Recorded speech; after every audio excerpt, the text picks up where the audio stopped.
சஹருக்கு எழும்புகின்ற போது 3 அமல்களை நாங்கள் செய்ய வேண்டும். சஹருக்கு எழும்புகின்ற போது 3 அமல்களை செய்வதற்கு மறந்துவிடக் கூடாது. ஒன்று, தொழ வேண்டும். தஹஜ்ஜுடைய தொழுகையை தொழ வேண்டும். எத்தனை ரக்காத்துக்கள் என்பதை நீங்கள் தீர்மானித்துக் கொள்ளுங்கள். இரண்டாவது, இஸ்திக்ஃபார், அல்லாஹ்விடத்தில் தௌபா செய்ய வேண்டிய நேரம், பாவ மன்னிப்பு கேட்க வேண்டிய நேரம் சஹருடைய நேரம். மூன்றாவது, தஸஹரு ஃபஇன்ன ஃபிஸ் ஸுஹூரி பரக்கா, அந்த சஹருடைய சாப்பாட்டை உண்பது பரக்கத். இந்த 3 அமல்களையும் சஹருடைய நேரத்திலே நாம் செய்ய வேண்டும்.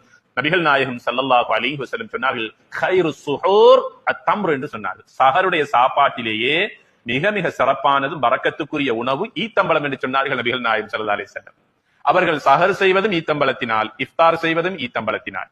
அனஸ் இப்னு மாலிக் ரலியல்லாஹு தஆலா அன்ஹு அவர்கள் அறிவிக்கிறார்கள், மதீனாவில் இருந்த 2 ஈத்தம்பழங்களில் ஒன்று ரொத்தப் என்று சொல்லக்கூடிய நன்றாக கனியாத, காய் பருவத்திலும் பழுத்த பருவத்திலும் இருக்கக்கூடிய ஈத்தம்பழத்தை நபிகள் ஸல்லல்லாஹு அலைஹி வஸல்லம் அவர்கள் இஃப்தாருடைய நேரத்தில் எடுத்து சாப்பிட்டு நோன்பை துறப்பார்கள்.